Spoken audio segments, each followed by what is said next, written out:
조금 전 관세청이 국내 첫 입국장 면세점인 인천국제공항 입국장 면세점 특허 심사 결과를 발표했습니다. 저희 취재기자가 현장에 나가 있습니다. 정리나 기자, 어떤 업체가 첫 입국장 면세점 사업자로 선정이 됐나요?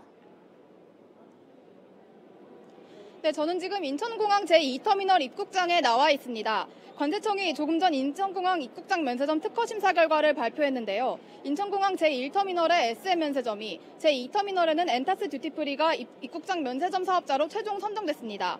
앞서 인천공항공사는 9개의 입찰 후보 중 엔타스 듀티프리와 SM 면세점을 최종 후보로 뽑아 관세청에 통보했는데요. 심의 결과 두 군데 모두 입국장 면세점 사업자로 선정된 겁니다. 인천공항 입국장 면세점은 1터미널에 2곳, 2터미널인 이곳에 한 곳으로 총 3곳이 설립될 예정인데요. 입국장 면세점은 1터미널 동편과 서편에 각각 1개씩 총 380제곱미터 규모로, 2터미널의 경우 입국장 중앙에 326제곱미터 규모로 배치돼 있습니다. 네, 그럼 인천공항 입국장 면세점은 언제부터 이용할 수 있나요? 오늘 선정된 두 업체는 인천공항공사와 임대차 계약을 체결하고 2달간의 준비 과정을 거친 뒤 오는 5월 31일부터 영업을 시작할 예정입니다. 판매 상품은 출국장 면세점보다는 국산품 비중이 높을 것으로 보입니다. 단 과일이나 축산 가공품 같은 검역 대상 품목은 구매할 수 없고요.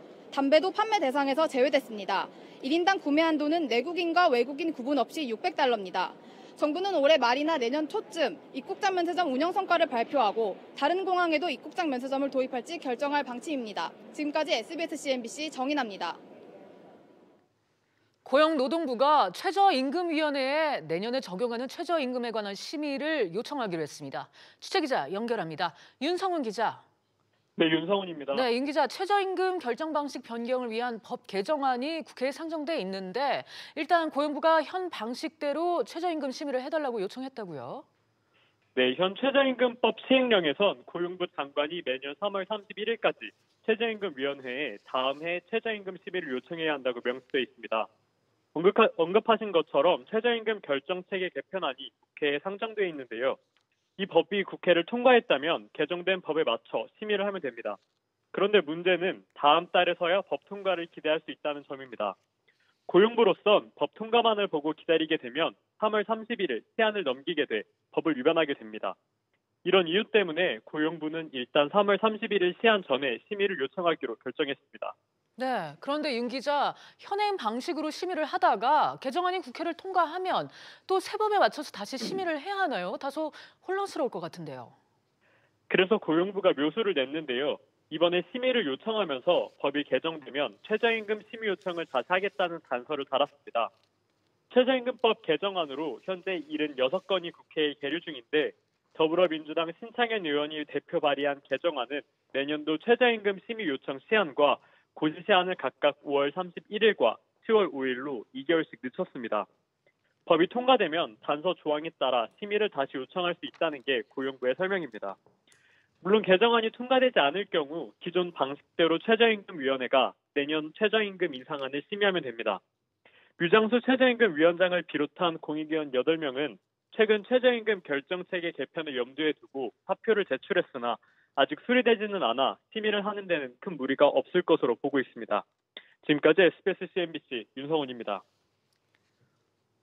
수출이 꺾이고 일자리 사정이 좀처럼 나아지지 않는데 지표로 본 경기 상황도 나빠지고 있습니다.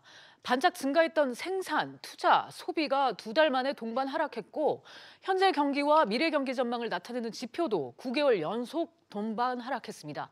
류정훈 기자가 보도합니다.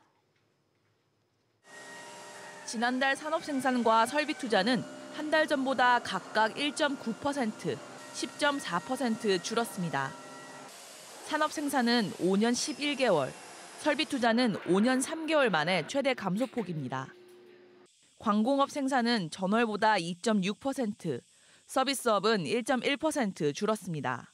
소비를 뜻하는 소매 판매액 지수도 전월보다 0.5% 줄어 지난해 9월 이후 감소폭이 가장 컸습니다. 공사 진척도에 따라 실제로 받는 돈인 건설기성도 전월보다 4.6% 줄었습니다. 생산과 소비, 투자가 동시에 줄어드는 트리플 감소가 나타난 것은 지난해 12월 이후 2달여 만입니다. 여기에 건설기성을 포함한 4가지 지표가 모두 줄어든 것은 지난해 5월 이후 처음입니다. 전월비의 세 가지 하락은 이제 전반적인 추세를 봐서 이제 세 가지가 계속적으로 감소한다고 하면 좀 상황이 나쁜 거지만 지금은 그렇다기보다는 이제 1월에 이른 설 효과로 인해서 좋았던 부분이 컸던 거고. 현 경기 상황을 나타내는 동행지수 순환 변동치와 향후 경기 전망 지표인 선행지수 순환 변동치 모두 전달보다 0.4포인트, 0.3포인트 하락했는데 이는 각각 11개월, 9개월째 뒷걸음질 친 겁니다. SBS CNBC 류정원입니다. 정부가 논란이 됐던 SK텔레콤의 5G 이동통신 요금제를 인가했습니다. 이로써 다음 주엔 본격적으로 세계 최초로 5G 상용화가 시작되는데요. 자세한 내용은 취재기자 연결해 들어보겠습니다. 정윤영 기자. 네, 정윤영입니다. 네, 과학기술정보통신부가 SK텔레콤의 5G 요금제를 인가했다고요? 네, SK텔레콤은 지난 25일 과기부에 5G 요금제를 신청했는데요. 오늘 최종 인가 결정이 내려졌습니다. 1위 사업자가 아닌 KT와 LG유플러스는 새로 만든 요금제를 신고하기만 하면 되는데요. KT와 LG유플러스는 오늘 신고를 완료했습니다. 네, 새로운 5G 요금제 어떻게 구성되어 있는지 궁금하네요.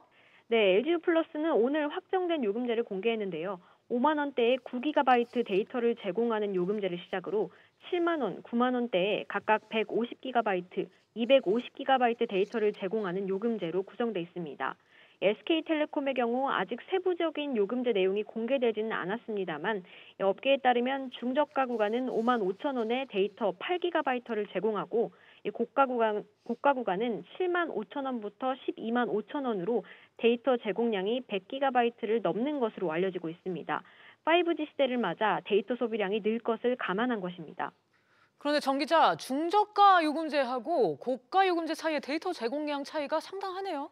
네, 그렇습니다. 가격차가 2만 원인데 데이터 제공량은 15배 이상 차이 납니다. 이를 두고 과기부도 인가를 할 것인가 고민이 컸던 것으로 알려졌습니다. 5G 서비스 초기 단계인 만큼 상황을 지켜보자는 쪽으로 가닥을 잡은 것으로 해석됩니다. 시민단체에서는 5만 원대 요금제가 제공하는 데이터가 얼마 되지 않아 꼼수 요금제가 아니냐며 거센 비판에 나설 것으로 예상됩니다. 지금까지 SBS CNBC 정윤영입니다. 지난달 은행권의 가계대출 금리가 1년 5개월 만에 최저치를 기록했습니다. 한국은행은 지난달 예금은행의 신규 취급액 기준 가계대출 평균 금리는 3.5%로 한 달 전보다 0.08%포인트 하락했다고 밝혔습니다.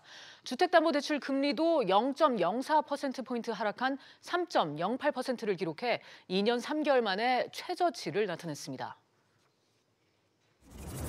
박능우 보건복지부 장관이 조양호 한진그룹 회장의 대한항공 사내이사 재선임 실패를 국민연금이 주도한 게 아니라고 말했습니다. 박 장관은 오늘 열린 국민연금 기금운용위원회 직후 기자들과 만나 국민연금은 대한항공 지분 11%만큼만 영향을 미쳤다고 강조했습니다. 박 장관은 또 기금에 심각한 손해를 끼친 기업에 대해 앞으로도 적극적인 주주 활동을 해나가겠다고 밝혔습니다.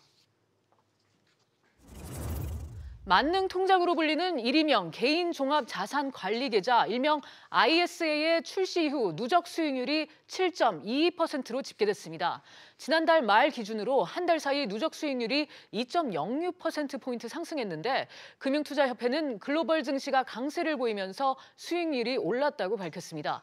업권별로는 증권사 평균 누적 수익률이 8.38%로 은행 평균 5.33%보다 높았습니다.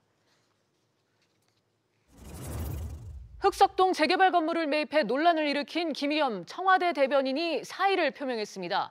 김 대변인은 건물 매입과 관련해 아내가 자신과 상의하지 않고 내린 결정이었지만 자신의 탓도 있다며 해명했습니다. 김 대변인은 지난해 7월 재개발이 되면 아파트와 상가를 받을 수 있는 26억 원짜리 복합 건물을 10억 원 대출금을 보태 사들였습니다.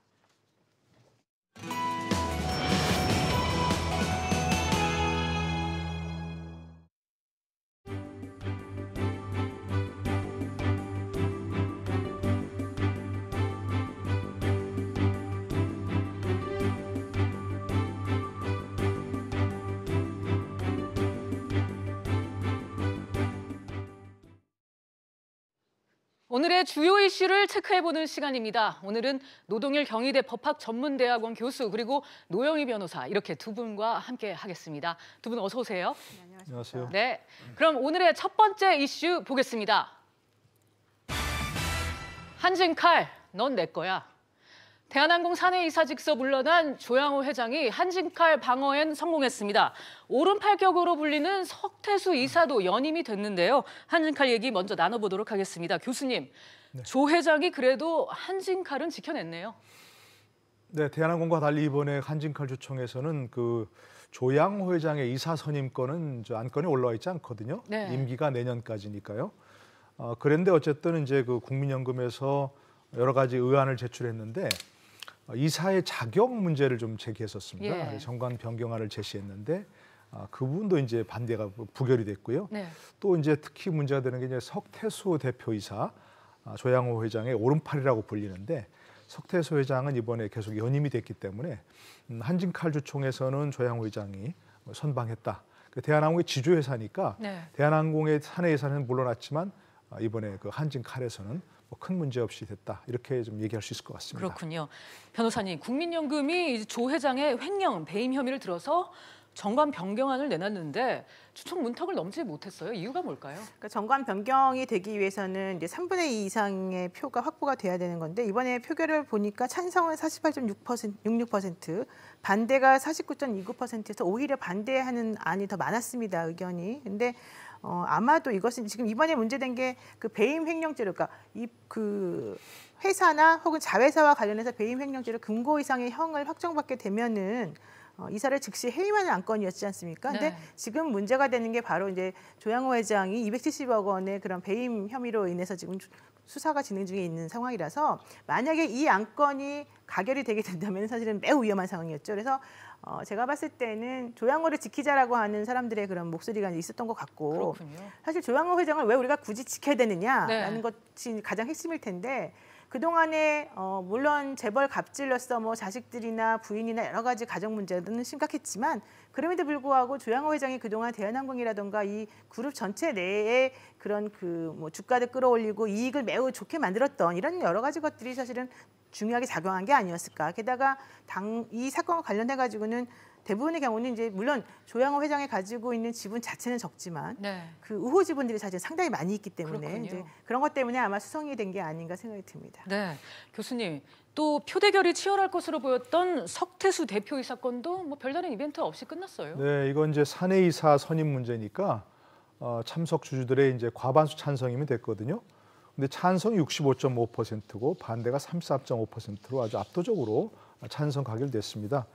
2대 주주인 이제 KCGI 이제 행동주 펀드라고 그러죠. KCGI가 반대 의견을 내놨는데 조금 의외인 것은 국민연금이 찬성했어요. 네. 국민연금은 이제 7.16% 지분을 가진 3대 주주거든요. 국민연금 찬성하면서 또 다른 그 특수관계인 지분이 한 29%니까 그 부분만 함께했어도 뭐 전혀 문제 없이 무리 없이 통과가 됐습니다. 그러니까 이제 기본적으로 조양호 회장 측에서 석태수 대표이사가 이제 조 회장의 측근이니까 네. 일단 조 회장의 어떤 경영권 방어 뭐 성공했다고 볼 수 있는 것들이죠. 네. 예. 변호사님, 이번에는 그러니까 조양호 회장 측이 완승이라고 볼 수 있을 텐데 이대로 그렇죠. 끝나는 건 아니죠? 그렇습니다. 이제 더 중요한 거는 이제 조원태하고 조양호 회장이 사내이사 그 연임과 관련한 안건이 내년에 사실은 네. 주총에서 있을 예정이기 때문에 올해 석태수 그 사내이사에 대한 것은 뭐 당연히 잘 될 거라고 우리가 다 예상을 하고 있었습니다. 왜냐하면 전문 경영인으로서 그동안에 그 주가 자체가 작년 동기 대비 35% 이상 부양이 되기도 하고 또 이익 배당도 사실 50% 이상 상당히 높았거든요. 그러니까 그렇게 실적을 잘 내는 사람을 뭐 당연히 조양호 회장의 측근이라는 이유만으로 잘라내기는 어렵죠.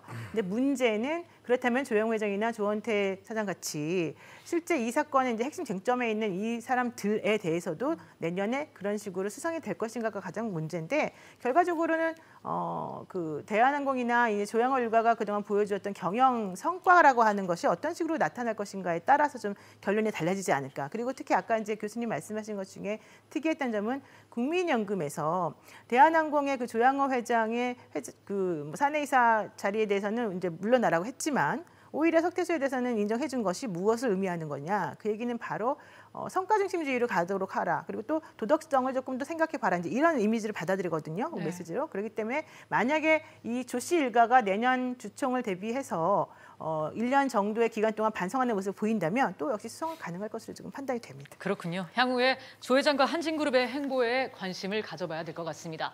다음 이슈로 넘어가겠습니다. 네, 입국장 면세점 못이 좋은디. 조금 전에 국내 첫 도입되는 입국장 면세점 최종 결과가 나왔습니다. 이 결과 내용과 이 입국장 면세점이 정말 무엇이 좋은지 또 무엇이 안 좋은지 한번 살펴보도록 하겠습니다. 교수님, 일단 최종 선정된 곳 어딘가요? 네, 그 제1여객터미널 T1이라고 그러죠. SM 면세점이 선정됐고요. 제2여객터미널에는 지금 이제 엔타스 듀티프리라는 그 회사가 선정됐습니다. 아무래도 이제 입국장 면세점 선점할 때부터 중소 중견 기업에 주겠다는 그런 목적이 있었으니까 우리에게 조금 덜 알려진 그런 거지만 기본적으로 선정이 됐고요. 이게 상당히 좀 여러 가지로 이제 특히 국내 일자리 창출이라든지 이런 점 때문에 많이 신경을 썼던 그런 부분입니다. 임대차 계약 기간이 이제 5년이나 되고요. 임대차 보호법상 갱신 청구도 가능하게 돼 있고 또 임대료를 매출액과 연동하게 돼 있으니까 이게 상당히 징수 방식도 상당히 좀 유리한 그런 상황입니다. 더구나 기본 시설 공사도 공항공사가 해주고 또 이제 마감 인테리어만 사업자가 하게 되니까 여러 가지로 이제 좀 혜택을 주는 그런 것이고 그래서 일단 그 국내 중소 중견기업 선정한 것 같습니다. 네, 변호사님 여행 많이 다니시나요? 예, 뭐 가끔 가죠. 네, 면세점 많이 들리세요? 나가실 때 어떠세요? 사실 면세점 가려고 보면은 네. 이제 짐이 부피가 사실 생각보다 커서 그렇죠. 너무 귀찮아서 그냥 안 가는 네. 경우도 사실은 있고요. 그리고 또 나가려고 하다 보면 바빠요, 시간이. 네. 그래서 나가는 시간 맞춰가지고 뭐 하다 보면 아예 그냥 엄두도 못 내는 경우도 사실 많이 있었습니다. 네, 저도 사실 여행을 좋아하긴 하는데 이 면세점에서 싸게 사는 게 좋긴 한데 그 무게를 여행지에서 이제 감당해야 하는 게 참 불편이 크다 이런 생각을 했는데 이번에 이렇게 입국장 면세점이 생기면서 이제 들고 다닐 그런 불편함, 분실 위험도 좀 없어지지 않았을까요? 네, 맞습니다. 여성분들이 주로 많이 사는 게 이제 뭐 핸드백이라던가 화장품이라던가 그렇죠. 좀 이렇게 부피가 커다란 것들이 많이 네. 있는데 그런 것들을 해외에 들고 다니려고 한다면은 가방에 사실은 들어가지도 않거든요. 그런데 만약에 이번처럼 이제 입국장에 면세점이 생기게 되면 그런 걱정은 안 해도 되기 때문에 참 그나마 다행이다라고 생각이 듭니다. 네, 교수님 이런 분들도 있더라고요. 보니까 이제 막상 공항에 가면 바쁘다 보니까 면세점에서 물건도 못 찾고 또 네. 입국장 면세점에 들어서면 이런 걱정은 확실히 없어질 것 같은데요. 네, 그렇죠? 그런데 이제 저희 아이들 보니까 저 같은 경우는 좀 그런 걱정이 있습니다. 네. 거기 가서 직접 물품을 보면서 살 시간이 없는 경우가 많은데 네. 저희 아이들은 인터넷으로 다 예약을 해놓고 그렇구나. 가서 찾기만 하더라고요. 네. 그러니까 그것도 이용하는 방법이 좀 있으면 될 것 네. 같고요. 근데 어쨌든 이제 그런 시간과 제약이 없으니까 입국장 면세점은 뭐 상당히 좀 그런 면에서 충분히 시간을 가지고 쇼핑할 수 있을 것 같지요.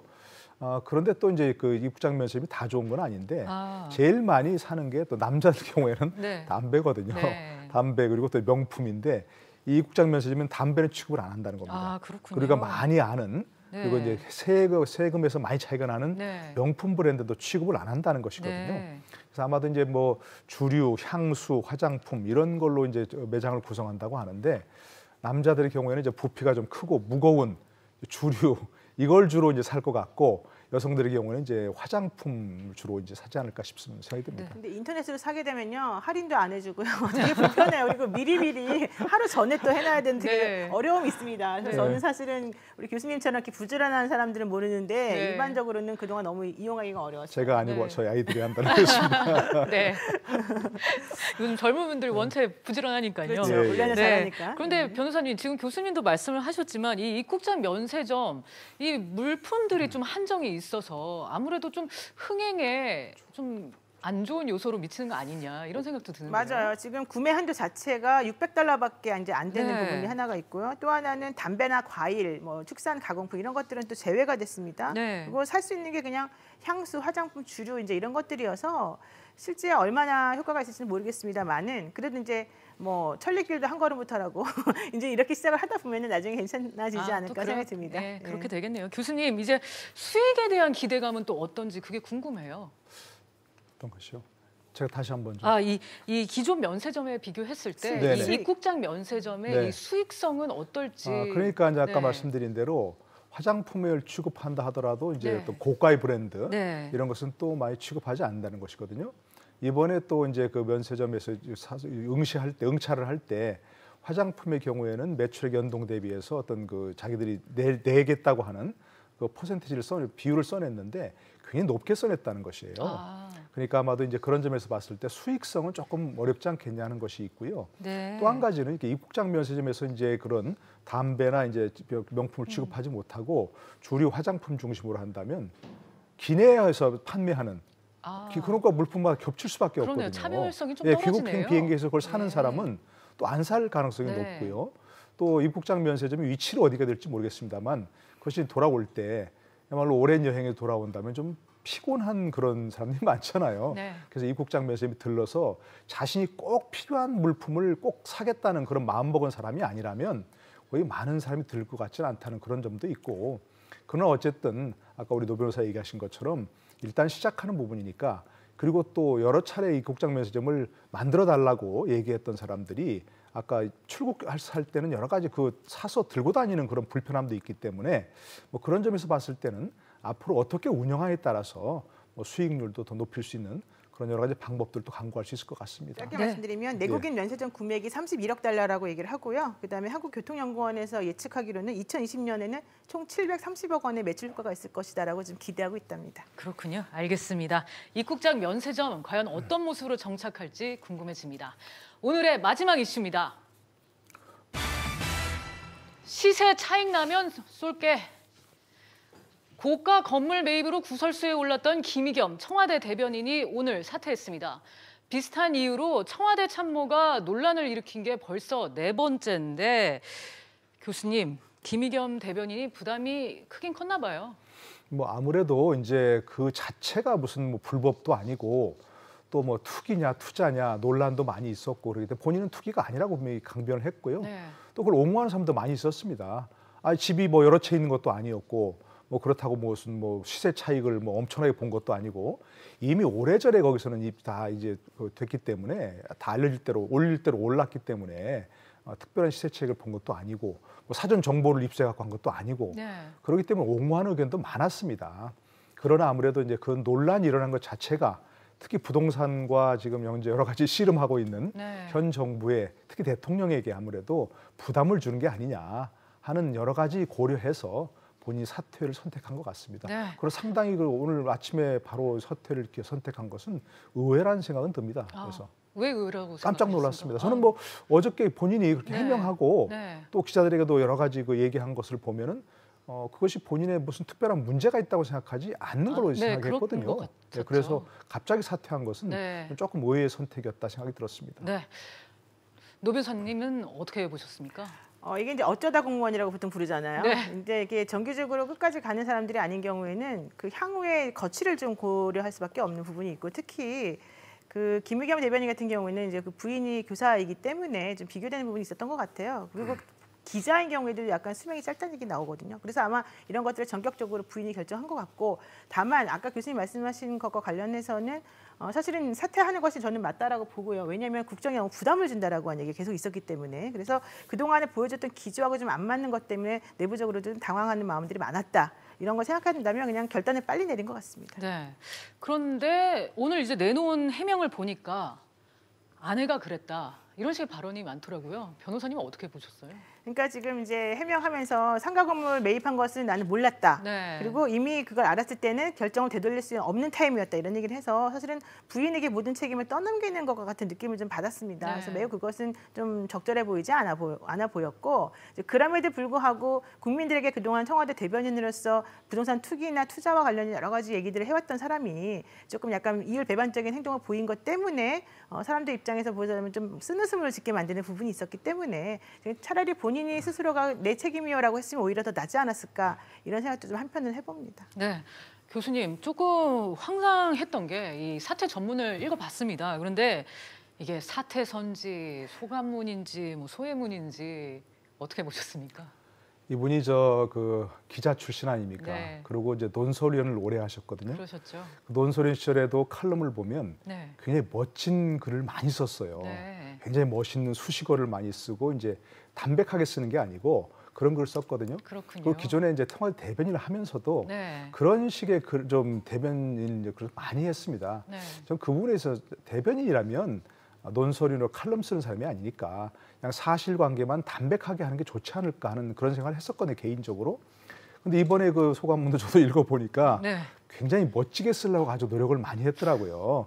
뭐 이렇게 얘기하면서도 뭐 마지막에 멋있게 네. 뭐 큰 차이가 나면 사실 그 쏘겠다 중간까지는 이런 식으로. 자신의 그 잘못을 공무원 인정하지 매입 않는 관련해서는 얘기를 안 합니다. 그러니까요. 네. 그 전체적인 사실관계에서는 해명을 잘 안 하고 네. 그에 대해서 뭐 어떤 본인의 감성적인 소감문을 좀 쓰는 그런 것 같았어요. 그러니까 이제 본인이 본업으로 돌아간다면 그야말로 언론이나 무슨 뭐 칼럼 쓰는 사람이나 아니면 혹시 또 이제 뭐 어떤 이런 시사를 하는 시사평론가 대변한다면 그런 점에서는 굉장히 좀 그런 멋있는 말이 호소력이 네. 있을 것 같아요. 그러니까 근데 저는 좀 약간 좀 기분이 안 좋았던 게 마지막에 까칠한 대변인이라는 걸 자꾸 네. 쓰는 거예요. 근데 지금 우리가 까칠한 대변인이라고 지금 농담하고 놀 수 있는 상황은 아니었던 것 같은데 네. 이 상황에 대해서 조금 인식하는 것이 우리하고 좀 다르지 않나 이런 생각도 좀 했습니다. 네.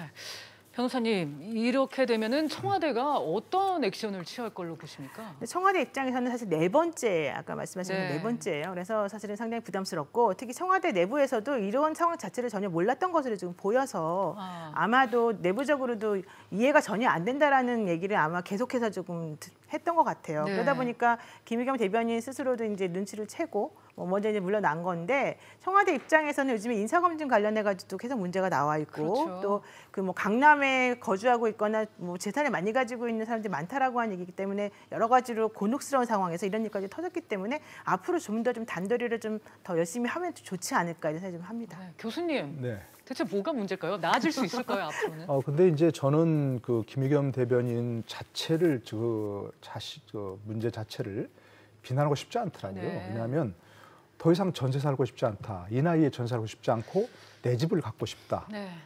그리고 또 뭐 노모를 잘 좋은데 모시고 싶다. 노후를 대비해서 어떤 뭐 상가 건물을 좀 사고 싶다. 그건 누구나 가지고 있는 생각이에요. 욕망일 수 있고. 우리 자유민주주의 국가에서 그걸 어떻게 비난하겠습니까? 네. 그리고 그런 행보 자체도 나쁜 일은 아닌 것이고요. 문제는 뭐냐면 현 정부의 기조와 조금 다르다는 그것 때문에 비난을 받은 거죠. 현 정부에서는 그런 어떤 뭐 투자 또는 투기 어떤 선상에 있는 뭐 그런 것들을 계속해서 굉장히 좀 억제해오는 그런 기조였지 않습니까? 과거 노무현 정부의 어떤 교훈도 그렇고. 그런데 대변인이 그런 것을 앞장서서 했다는 네. 그것 때문에 비난을 받는 것이지 그 자체는 누구나 가지고 있는 그렇죠. 욕망이고 누구나 가지고 있는 생각이고 네. 능력이 되면 얼마든지 실현할 수 있는 부분이 있는 거예요. 네. 그러니까 저는 그에 대해서 비난하고 싶지는 않고 단지 현 정부에서 그야말로 어떤 바로 7월 달에 사고 나서 9월 달에 어떤 부동산 억제책을 발표했잖아요. 그럴 때 지금 그 부동산 억제책이 과연 제대로 실행되고 있고 국민의 공감을 얻고 있는지 이런 것들 한번 좀 돌아볼 계기로 삼는 게 좋겠다는 생각 들어요. 네. 저는 한마디만 드리면 청와대 네. 관사 문제를 조금 언급하고 싶어요. 처음에 원래 대변인의 경우에는 관사가 제공되지 않고 있다가 박시현 전 대변인이 사실은 살 곳이 없어가지고 대통령께서 특별히 관사를 내준 상황이었습니다. 그렇군요. 그런 상황이었는데 박시현 대변인이 이제 물러나게 되고 김의겸 대변인이 오면서 그 관사를 계속 물려받게 된 것 같아요. 그런데 사실상 그 관사는 원래는 돌려줬어야 되는 부분이거든요. 근데 그것을 서울에 살던 사람이 그 관사를 대신 자기가 이제 들어가 살면서 그와 관련한 전세 보증금 상당을 남게 됐고 그 남게 된 그 돈을 이용해서 이제 이런 식의 뭐 말하자면은 투자를 했다는 것이거든요. 근데 그렇게 따지게 되면은 과연 그 원래 대변인에게 주지 않았던 관사라고 하는 것이 이런 식으로 이용될 수 있다는 것을 한번 생각을 해보면 좀 사실 개운하지가 않거든요. 네. 그래서 그런 부분들이 아까 말씀하신 뭐 기조와 맞지 않는다는 것하고 연결시켜서 좀 경솔한 행동을 조금 낳게 한 그런 것들이 좀 문제가 아니었나 생각이 듭니다. 네, 정말 어제 오늘 이 김의겸 대변인 이슈가 너무나도 뜨겁습니다. 그만큼 이제 이 부동산 문제이기 때문에 모두들의 관심이 크지 않았나 그렇게 생각이 듭니다. 청와대가 어떻게 뒷수습을 할지는 지켜봐야 되겠습니다. 오늘 노동일 교수 그리고 노영희 변호사와 함께 오늘 세 가지 이슈 자세하게 짚어봤습니다. 오늘 말씀 여기까지 듣겠습니다. 감사합니다.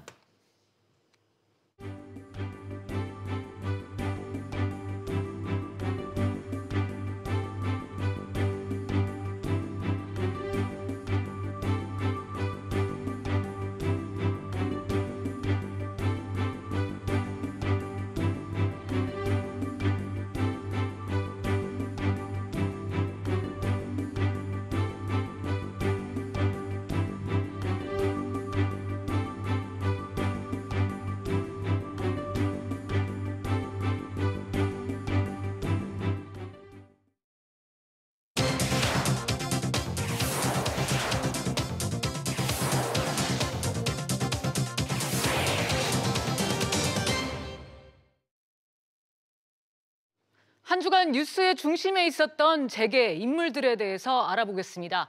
비앤후 시간입니다. 서주현 기자와 얘기 나눠보겠습니다. 서 기자, 이번 주에 이제 가장 관심을 크게 끌었던 게 바로 대한항공 그리고 금호아시아나 양대 항공사 회장들이었는데 차례로 짚어보도록 하죠. 네. 먼저 이 박삼구 금호아시아나 그룹 회장 전격 퇴진을 했죠.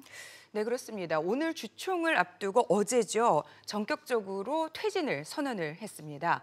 2002년 형인 고 박정구 회장에 이어서 회장직을 맡은 뒤에 17년 만의 일입니다. 박 회장은 그룹 회장직은 물론이고요. 아시아나항공, 금호산업 등 2개 계열사 대표이사직과 등기이사직을 내려놨는데요.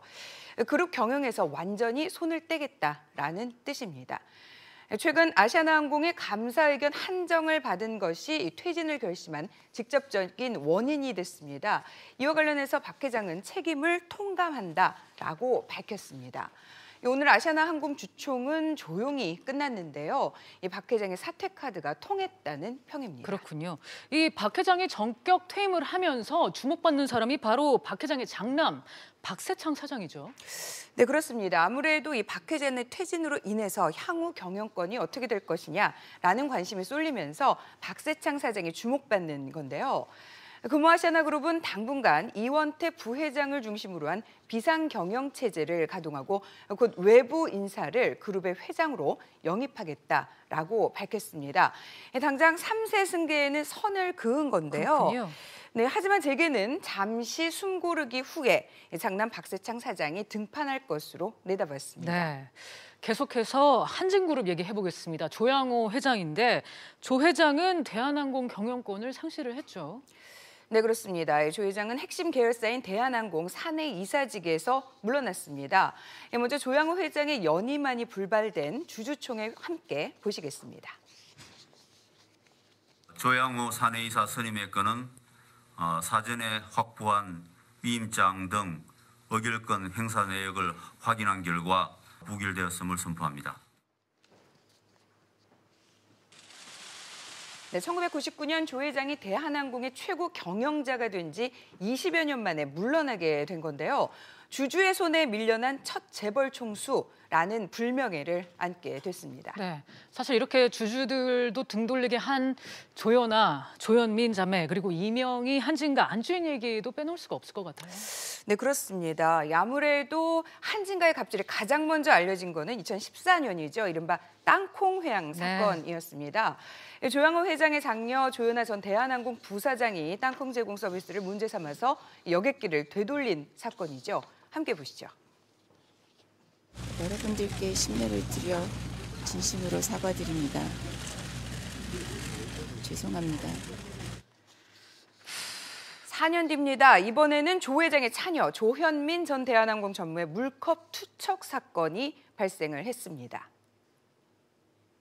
심려를 끼쳐드려 진심으로 죄송합니다. 네, 이번에는 한진가 안주인인 이명희 전 이루재단 이사장의 갑질이 이어집니다. 운전기사와 가정부 등에게 욕설과 폭행을 했다는 의혹이 불거졌는데요. 이 씨와 두 딸은 또 밀수입 혐의로도 재판을 받을 예정입니다. 여기에 조 회장 본인은 270억 원 규모의 횡령과 배임 혐의로 재판에 넘겨졌습니다. 한편 조 회장은 오늘 열린 주총에서 한진칼 대표직은 연임하게 됐는데요. 그러나 내년 3월 조 회장과 그의 아들인 조원태 사장 모두 이사 임기가 만료되면서 진짜 승부는 내년 주총에서 날 것이라는 전망이 나오고 있습니다. 그렇군요. 한편 최태원 SK그룹 회장은 이사회 의장직에서 물러났어요. 네, 그렇습니다. SK그룹 지주사인 SK 주식회사는 주총에서 대표이사가 이사회 의장직을 겸직하도록 한 정관을 변경했습니다. 주총에 이어진 이사회에서 최 회장은 의장직에서 물러났고요. 신임 사회이사로는 염재호 전 고려대 총장이 의장직을 맡게 됐습니다. 그러나 신임 염의장이 고 최종현 SK 선대회장이 설립한 교육재단의 장학생 출신으로 또 최태원 회장과는 신일고와 고려대 동문이어서 아무래도 독립성 확보가 우려된다라는 지적이 나오고 있는 상황입니다. 그렇군요. 마지막으로는 구광모 LG 회장 소식입니다. 인재 발굴을 위해서 선친 스타일로 직접 영입에 나서고 있다고요? 네, 그렇습니다. 고 구본무 LG그룹 회장은 좋은 인재 선발을 위해서는 유비가 삼고 초려하듯이 최고 확보 경영자가 직접 데려와야 한다라고 밝힌 적이 있을 만큼 인재 영입에 공을 들였었는데요. 구광모 회장은 취임 후 9개월 만에 첫 번째 해외 출장을 4월 초에 실리콘밸리 인재 영입을 위해서 떠납니다. 글로벌 IT 업계에서 일하는 인재들과 만나고 또 인수합병을 위한 기업 물색에 나섰는데요.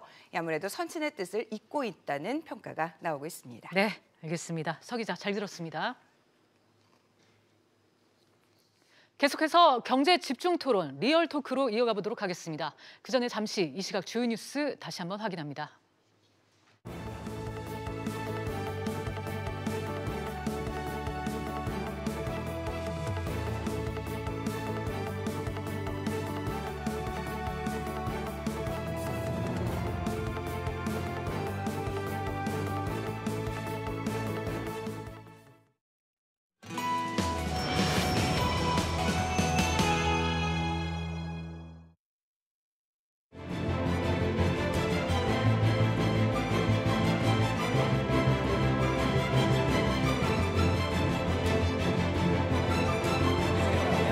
조양호 사내이사 선임에 관한 부결되었음을 선포합니다.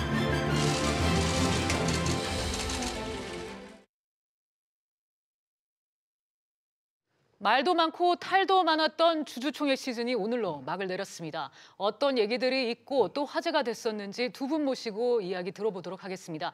국내 의결권 자문사인 서스틴베스트 류영재 대표 나오셨고요. 또 서지영 상명대 경영학부 교수 나오셨습니다. 두 분 어서 오세요. 네, 안녕하세요. 네. 먼저 교수님, 예. 우선 화제를 모았던 이슈부터 보죠. 호텔 신라 주총 직전 이부진 사장이 이제 프로포폴 투약 의혹이 터졌는데 현장 취재진들의 카메라부터 이제 주주들의 눈과 귀까지 정작 주총보다는 이부진 사장의 눈이 쏠렸던 것 같아요. 서 교수님 어떻게 보셨습니까? 예, 뭐 국내 굴지의 대표 기업의 대표이사고요. 8년 연속 그 의장직을 수행하면서 그동안에 그 호텔 신라를 잘 이끌었던 그 대표로서 이제 초점이 갔던 것 같은데 사실은 이제 그 주총 내에서 큰 이슈는 그 이부진 그 사장의 이제 프로포폴 투약 네. 그 의혹이었던 것 같아요. 근데 그게 왜 이제 중요하냐면은 사실 그 주총에서 그 동안에 이제 다른 대표이사들이 도덕적인 어떤 문제점이라든가 사회적 무리로 인해 가지고 낙마 가능성이 있는 상황에서 과연 그 최근에 이슈가 되고 있는 그 이제 신라 면세점 특허가 갱신 가능한지 이 이슈에서 사실 좀 문제가 됐거든요. 근데 이제 그 평가가 올해 이제 신라 호텔 면세점 7월에 만기가 되는데 그게 이제 그 만기가 될 때 평가하는 그 항목에서 그 보세구역 관리 역량이라는 점수가 있어요. 네. 거기서 200점 중에서 100점이 이제 임직원 비리 의혹 이런 거에 대해서 평가를 받는데 사실 이제 이부진 사장이 그런 점에서 좀 자유롭지가 않았기 때문에 아마 주총에서 주주들이 그런 측면에 좀 어떤 표를 던질 수 있느냐 하는데 좀 관심이 있지 않았나 생각이 됩니다. 네, 류 대표님 결이 좀 다르긴 하지만 또 아수라장이 된 주총이 있었습니다. 이 액면 분할 이후에 첫 주총을 개최한 삼성전자였는데 주주 입장 지연 사태가 벌어졌더라고요. 예. 뭐 잘 아시다시피 작년 4월에 삼성전자는 50대 1로 액면을 분할했어요. 네. 그만큼 이제 발행 주식수가 늘어난 것이고 따라서 2017년 말 기준으로 주주 수가 약 15만 명이었는데 이번 주총 참가 자격을 얻은 주주가 약 78만 명입니다. 그러니까 5배가 늘어난 것이죠. 네. 그것이 첫 번째 이유였던 것 같고요.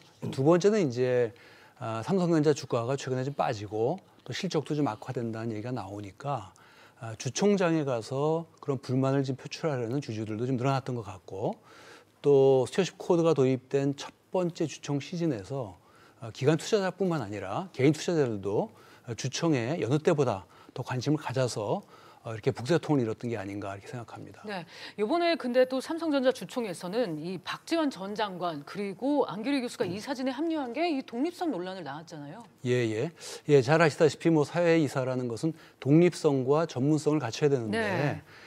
박재환 그 이번 추천된 사회이사는 삼성그룹의 그 특수관계법인인 성균관대학에 현재 지금 재직 중에 계십니다. 네. 그렇기 때문에 독립성 측면에서 좀 문제가 있지 않겠느냐라는 좀 우려가 좀 있었고요.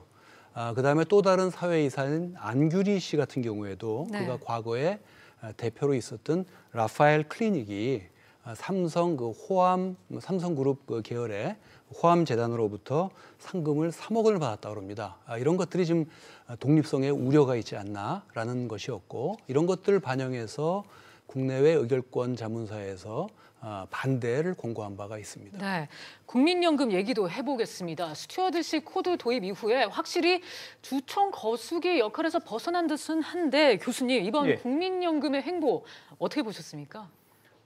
일단 과거에는 국민연금이 10% 내외의 지분을 가지고 이제 스튜어드십과 유사한 그런 의결권을 행사했음에도 불구하고 사실 실제로 CEO나 이렇게 대표 이사들이 낙마했던 사례 별로 없었는데요. 이번에는 사실은 이제 스튜어드십 도입이 작년 그 이후에 본격적으로 도입이 되면서 사실은 소액주주라든지 외국인 투자자들 어떤 그 향후를 이제 의결을 결정하는 그런 어떤 촉매제 역할을 하면서 상당히 국민연금 행보에 관심이 많이 높아진 건 사실입니다. 네, 이 조양호 회장을 거론하지가 않을 수 없는데요. 이번 주총 사실 류 대표님, 이 대한항공 사내 이사 연임에 실패할 것이라고 예상한 전문가가 많지는 않았잖아요. 국민연금이 결정타를 날렸다고 볼 수 있을까요?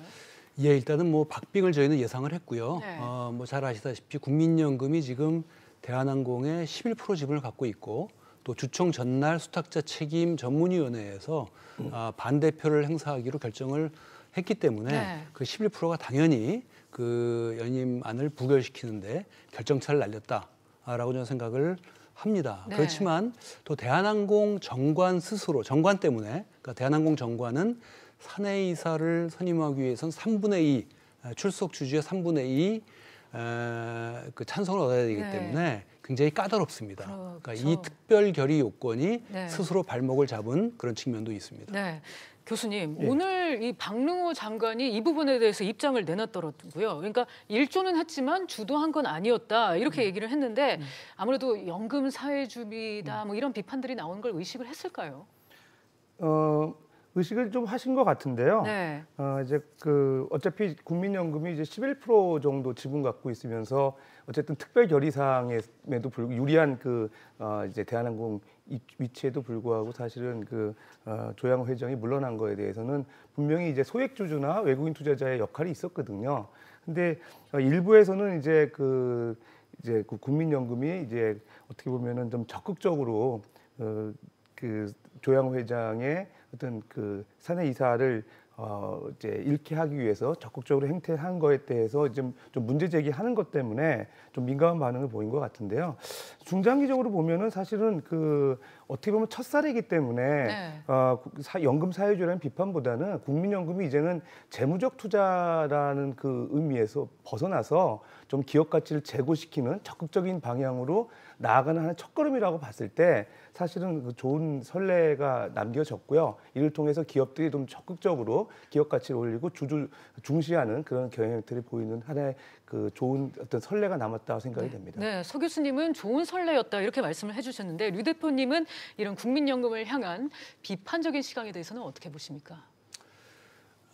예, 뭐 저는 뭐 국민연금이 적극적으로 주주권 행사하는 거에 대해서는 기본적으로 긍정적으로 보고 있습니다. 네. 왜냐하면 국민연금은 일반 투자자들처럼 어떤 기업 가치가 떨어진다고 그래가지고 팔고 나올 수가 없습니다.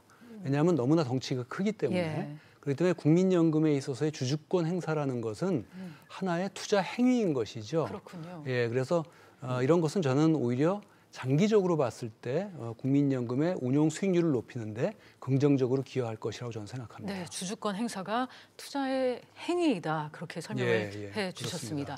이 조양호 회장 얘기로 잠시 또 돌아가 보겠습니다. 서 교수님, 오늘 한진칼 주총에 있었는데 여기서는 조 회장이 완승을 거뒀어요. 예, 뭐 두 가지 점에서 이렇게 언론도 보도하고 있는데요.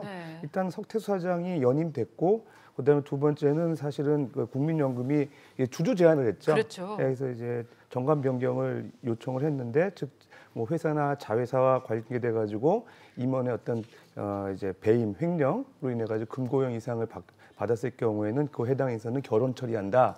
그렇게 좀 야심차게 어떤 정관 변경을 요구했는데, 이게 이제 워낙 이제 한진칼 같은 경우는 이제 조양호 회장 우호 지분이 29% 이상이 되고 그다음에 이제 강성구 펀드나 국민연금이 각각 한 10%, 6% 정도밖에 되지 않기 때문에 사실은 좀 이기기는 어려웠던 것 같아요. 그럼에도 불구하고 이제 내년이 문제죠. 네. 그래서 내년에 이제 한진칼 주총이 이제 조양호 회장하고 조은태 그 사장의 임기가 만료가 되는 시점이기 때문에 과연 내년에도 이렇게 좀 쉽게 자리를 유지할 수 있느냐가 관건이고요. 그거는 사실 어떻게 보면 소액주주나 그 외국인 투자자들이 계속 지켜보고 있으면서 기업 가치가 높아지는 여부에 따라서 내년 거치가 결정된다는 측면에서 앞으로 이제 대한항공이 적극적으로 좀 주주 가치 개선을 위해서 노력해야 될 시점이라고 봅니다. 네, 류 대표님, 내년에는 이 한진칼 2대 주주인 KCGI의 압박이 더 거세지겠죠? 뭐 올해는 일단 법원에 의해서 네. KCGI의 주주 제한이 받아들여지질 않았죠. 그렇죠. 그래서 안건으로 상정조차를 못했는데 네. 내년에는 추가적으로 지분을 더 살 수도 있는 것이고 또 당연히 그 지분 요건이라든가 기간 요건을 갖추기 때문에 당연히 또 주주 제한을 낼 것이다 해서 저는 압박이 심해질 거라고 보고 따라서 조양호 회장이나 조은태 씨가 올 한 해 동안에 경영 성과를 좀 더 높게 보여주고 그다음에 실추된 기업의 이미지와 또 신뢰를 회복하는 노력이 저는 필요하다고 생각합니다. 네. 금호 아시아나 쪽으로 넘어가서요. 서 교수님, 이 예. 박삼구 회장의 퇴진으로 시끄러웠던 이 아시아나 항공 주총보다는 확실히 조용했어요. 그렇죠. 예. 네. 그 박상구 회장은 사실은 뭐 용퇴했다고 얘기는 이제 언론에서 나오긴 나오는데 네. 사실 이제 유동성 위기가 이제 예고가 돼 있는 상황에서 물러나지 않을 수 없었던 것 같고요. 그렇군요. 이제 지금 가장 큰 문제는 기업의 어떤 그룹의 부채 문제입니다. 자본 조달도 안 되는 상황이고 부채가 높은데 그거를 이제 실제로 이제 뭐 자본금을 늘려가지고 이런 부채 비율을 낮춰야 되는 것도 여의치 않은 것 같아요. 왜냐하면은 워낙 신용 등급이 이제 낮은 상황이 좀 유지가 되고 있기 때문에 투자자들이 선뜻 그 아시아나 항공의 주식을 사지 않을 가능성이 높거든요. 그렇다고 보면은 사실은 그 박상구 회장의 어떤 퇴진 뭐 불가피한 거였고요. 이제 그래서 결론적으로 얘기하면 이제 그룹은 이원태 대행이 이제 사장이 맡게 되고 회장이 네. 맡게 되고요. 그다음에 이제 아시아나항공은 한창수 그 사장이 연임에 선고해서 이사회에서 아마 그 대표로 이제 선임될 거로 보이는데요. 문제는 이제 이분들이 사실은 이제 그 오너인 박상구 회장과 그 장남의 영향력에서 벗어날 수가 없는 거죠, 사실. 그러다 보니까 실질적으로 뭐 용퇴했음에도 불구하고 막후 영향력은 계속될 것 같은데 네. 그럼에도 불구하고 내년도에 사실은 좀 아시아나항공이 이제 부채 비율이 높은 상황에서 재무 건전성이 나쁜 상황이 계속 좀 개선이 되기 위해서는 어떤 불용자산 매각이라든지 그다음에 이제 그 선택과 집중을 통해서 그 좀 핵심 그런 계열사 아닌 것은 좀 매각하는 그런 쪽으로 가지 않으면 내년에도 좀 많이 이슈가 될 것 같습니다. 네. 류 대표님, 아무래도 지금 사는의 역할이 중요해진 것 같은데 경영 정상화 이루어질 걸로 보십니까? 일단 사는의 역할이 저는 상당히 중요할 것 같습니다. 네. 저는 그래서 그것이 귀추가 주목이 되고요. 사는은 최근에 금호 아시아나 측이 시장 신뢰를 회복하면 그들도 정상화를 지원하겠다라고 이미 밝힌 바 있습니다. 그리고 또 사는은 또 이미 지난해에 아시아나 항공 정상화를 위한 재무구조 개선 약정을 맺었고 또 다음 달 초 만료를 예정으로 네. 현재 아시아나 항공 실사를 지금 진행 중인 거로 알고 있습니다. 산업은행은 뭐 실사 결과와 또 금호 아시아나 측에서 제출하는 어떤 이행 계획들 이런 것들이 얼마만큼 실현 가능하고 또 실효성이 있을지를 검토해서 아마 판단을 하고 또 정상화를 위한 방안들을 마련해서 추진해 나갈 것으로 생각합니다. 알겠습니다. 네, 오늘은 류영재 대표 그리고 서주영 교수와 함께 이번 주총 시즌과 관련해서 자세하게 얘기 나눠봤습니다. 오늘 말씀 여기까지 듣겠습니다. 감사합니다. 감사합니다.